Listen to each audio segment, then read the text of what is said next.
Vatsimpana etin'ny pasteur Ratsianarivo Léa. Fa zaza no teraka ho antsika, zazalahy no omenantsika, ary ny fanapahana dia ho antsoriny. Amen. Vavaka isika tompoko. Endre ny falebiazan'ny voninahitra ry Andriamanitra ray zanaka ary fanahy masina, fa dia ny famindraponao mbola nahaverina ny atrapa-monjenanay tsiraray avy.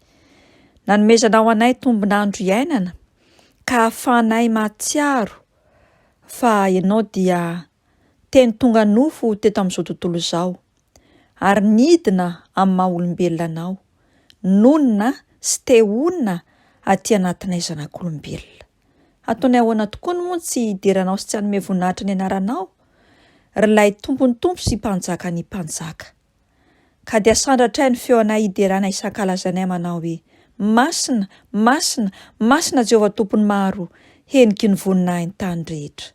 Haidino ireny fanainao masina ao aminay tsiraray avy, izay mandray sy mandray izao vatsim-panahy izao, mba ho tena ho teraka anatin'ny fonay tsiraray avy anenao Jesosy Kristy Tompo avy any Nazareta. Avia Jesosy o, mampahereza ny mpanomponao tsiraray avy. Aleluia. Amen. Misaotra an'Andriamanitra lehibentsika raha afaka tafahoana amin'ity maraina ity, ary dia manonina ny fiadanana ho amin'ny isa-tokantrano sy ny isam-baravarana. Finaritra ry ava malala rehetra ao amin'ny tompo. Ny tenin'Andriamanitra izay angalantsika ny vatsim-panahy dia ao amin'ny bokin'ny Isaia, toko 7, andininy 15 hatramin'ny 9, Ésaïe chapitre 9, versets 5 et 6, et on va continuer dans l'évangile selon Luc chapitre 2, verset 11. On va lire au nom de Jésus. Fa zaza no teraka ho antsika, zazalahy no omenantsika, ary ny fanapahana dia ho antsoriny. Ary ny anarany atao hoe mahagaga, mpanolo-tsaina, Andriamanitra mahery, rainy mandrakizay, andrian'ny fiadanana. Ny andro solon'ny fanapahana sy ny fiadanana dia tsy anapahataperana. Eo amin'ny seza fiandrianan'i Davida sy ny fanjakany, mba hampiorenana sy hampitoerina azy, amin'ny rariny sy ny intsiny, hatramin'izao ka ho mandrakizay. Ny fasari-piaron'i Jehovah tompony maro no ahatanteraka izany. Fa mpamonjy no teraka ho anareo anio, ao an-tanànan'i Davida, dia Kristy Tompo. Amen. Mpamonjy ny teraka ho antsika anio, tsy ny hoe ho anio ihany no teraka Jesosy Kristy Tompo, fa tamin'ny fotoana izay nanapahako hevitra sy nanapahanao hevitra hoe Jesosy Kristy Tompo no andidy sy anapaka ny fiainantsika, dia efa teraka tao am-pontsika tsiraray avy Jesosy Kristy Tompo. Izao tenin'Andriamanitra izao dia fanambarana meloza nentin'ny Isaia mpaminany, ny ahatanterahany izany fahaterahany Jesosy Kristy Tompo izany. Ary fotoana sy toerana voatondro mazava tamin'ny fomba mahagaga tsy manam-paharoa no nahaterahan'ilay zazalahy atao hoe Mesia dia Jesosy Kristy Tompo. Ary tsy hoe Mesia fotsiny, fa mpanolo-tsaina mahagaga, Andriamanitra mahery, rainy mandrakizay. Mba fantatsika moa zany Jesosy Kristy Tompo izany, nandritra andro nahavelomantsika izay, impirimpiry teo amin'ny fiainako sy teo amin'ny fiainanao no nanehoany zava-mahagaga. Ary tamin'ireo adi-tsaina maro samihafa izay mianjady teo amin'ny zanak'olombelona, ka rehefa niantso ny anaran'i Jesosy Kristy Tompo isika tsiraray avy, moa avatsy nanolo-tsaina atsika tsiraray avy lay Andriamanitra mahagaga izay feno fahendrena, ary indrindra nidina tetỳ ambonin'ny tany, tonga nofo tahaka atsika, nahita sy niaina ny zava-manjoa izay niainantsika kristianina koa, tsy izay milaza fa manara-dia an'Andriamanitra ray zanaka ary fanahy masina. Tsy vitany mahagaga na mpanolo-tsaina izy fa Andriamanitra mahery. Andriamanitra mahery satria nahoana hita amin'ny vatana tety ambony tany ny fahafenon'ny zany Andriamanitra izany tamin'ny fomba maro samihafa.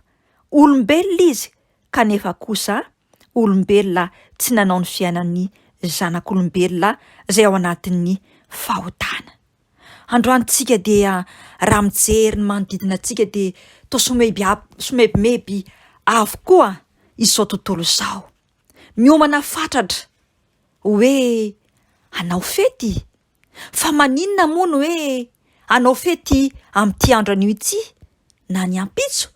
Fa maninona ny fiainantsika izay manara-dian'i Jesosy no tsy ataontsika fety foana ny fiainantsika rehefa nandray an'i Jesosy Kristy Tompo izao sy anao?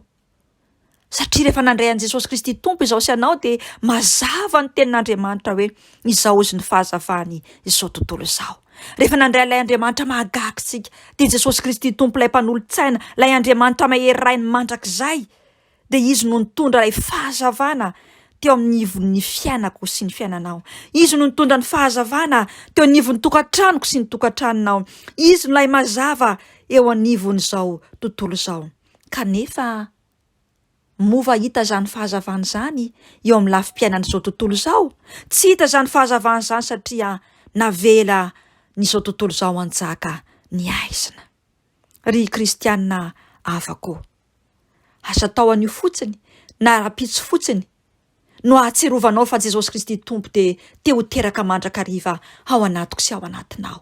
Meteza re ny isan'androntsika, meteza re ny isanorantsika, meteza re ny isa-tsegondratsika sy ny isa-minitratsika mba ho toerana hahaterahan'i Jesosy lay tranomby ao anatiko sy ao anatinao, lay tranomby feno loto, lay tranomby tsy zarizary, lay tranomby feno fofona tsy zakan'izao tontolo izao. Kanefa kosa ny Tompo mandidy asy mandidy anao, meteza re ho sasany, meteza re ho dioviny, meteza re ho atsangany, satria izay Andriamanitra mahery azy, izay Andriamanitra mahagaga azy, te hamonjy ny fiainako sy te hamonjy ny fiainanao izy, ary indrindra te ho teraka mandrakariva ao anatiko sy ao anatinao.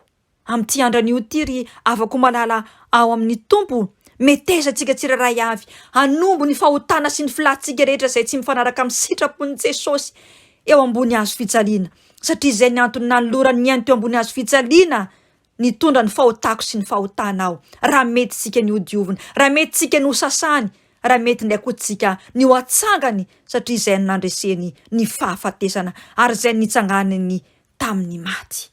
Tiany miatsika ny fifaliana feno sy mahatretrika izy, ary tiany miatsika koa izy ny fiadanana sy ny fifaliana.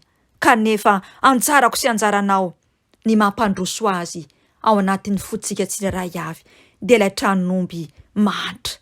Ny andavanandrontsika tsirairay avy, ny isan'androntsika tsirairay avy dia aoka ho teraka mandrakariva ao anatin'ny fotsika Jesosy Kristy Tompo, satria izy tiany miatsika lay fifaliana izay tsy ananany izao tontolo izao. Ao anatin'izany asandrato ny feo, asandrato ny fiterana, asandrato ny fankalazana fa velona lay mpanafitra antsika, ary izy irery ihany no lay rain'ny mandrakizay lay andrian'ny fiadanana, izay mitondra ny fiadanana sy fandriampahalemana ao amin'Andriamanitra sy mitondra fiadanana sy fandriampahalemana ho an'izao tontolo izao. Ry havako malala ao amin'ny Tompo, raha mbola misy re ny ady, raha mbola misy ny lolo-po, raha misy ny fankahalana, raha misy ny fiatsaram-belatsia, esory avokoa zany, meteza ho sasana, fa mandalo sy miserana ihany ny eto an-tany, ary ampangino ny ampo diso toerana sy ny freriana rehetra izay tsy mifanaraka amin'ny sitrapon'Andriamanitra. Fa avelao lay Andriamanitra mahagaga sy lay Andriamanitra mahery no isandratra eo amin'ny fiainako sy ny fiainanao, mba handray fiadanana koa izao tontolo izao. Aza lanina amin'ny andro ny fanaratsiana sy ny fampanenjehana sy ny tsy fitiavana ny andro sisa iainantsika, fa aoka ho teraka eo anivon'izao tontolo izao sy eo amin'ny toerana izay misy antsika tsirairay avy fa milaza ho kristianina, lay Jesosy teraka eo amin'ny fiainan'ny izao tontolo izao sy eo amin'ny fiainantsika tsirairay avy. Meteza afako ho dioviny Tompo, meteza afako ho toerana mahatamana, itoeran'ilay mpamonjy dia ilay mahagaga izay te honina ao amintsika anio ampitso ary mandrakizay. Amen. Vavaka tsika. Indray zany lehibe ny fitiavanao ry Andriamanitra ray zanaka ary fanahy masina. Faly ny fonay tamin'ity andro anio ity satria nampahery anay ianao, nananatra anay ianao, manitsy anay ianao, ko mangataka aminao Jesosy io. Ny fanahinao masina andresy lahatra ny foa mampanahy ny tsirairay avy, ireo kristianina, ireo milaza fa manara-dianao, ireo milaza fa mahafantatra ny anaranao, ary koa ho an'ireo mbola izay tsy nahafantatra anao Jesosy sy tsy mahatsiaro ny fisinao. Mangataka aminao Jesosy io, mamindrafo, mamela heloka, mibebaka eo anatrehanao zahay, ary aoka izay tsirairay avy, manaiky toerana aterahanao ny fonay, ny amin'ny isa-tsegondranay sy ny amin'ny sisa andro iainanay, azahoanay Jesosy mandray ny fiadananao, ary azahoanay koa mizara ny fitiavanao, manomboka eo a Jerosalema, Jodia, Samaria, ary hatrany amin'ny farantany.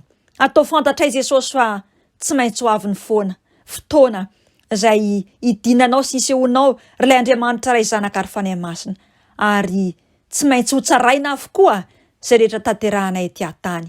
Aoka izay tsirairay avy ara Jesosy tsy handany andro amin'ny zavatra tsy mifanaraka amin'ny sitraponao, fa olana iny kosa ny andronay amin'ny fitiavana, ary indrindra amin'ny fahatahorana anao, dia ho tonga ho lanitra avao izao tontolo izao. Ho anao ny tera ilay tompony tompo sy mpanjaka ny mpanjaka, ny fonay kosa manaiky ny toeranao anio apitso ary ho mandrakizay. Raiso ny tsotra izay tonoana amin'ny anaran'i Jesosy Kristy tompontsika. Ary Andriamanitry ny fiadanana, ilay tompon'ny fanapana rehetra any an-danitra sy ety an-tany, no miteny amiko sy miteny aminao manao hoe: miderahany Jehova, miantso ny anarany, atao fantatra any amin'ny firenena ny asany, mirao azy, mankalaza azy, saintsaino fakakana rehetra ataony. Ataovy reharehanareo ny anarany masina, aoka ifaly ny fony izay mitady an Jehova. Ho anao kosa ilay Andriamanitra ray zanaka ary fanahy masina, ny dera sy ny anjara voninahitra mandrakizay. Aleluia, amen. Ny tompony ombantsika tsirairay avy anio apitso ary mandrakizay, aoka ny fotsika tsirairay avy ho toerana mahonina ilay Jesosy Kristy tompo, dia ho andrin'ny fiadanana sy ny fandriampahalemana izao tontolo izao, mandehana amin'ny fitiavan'i Jesosy Kristy tompo. Amen.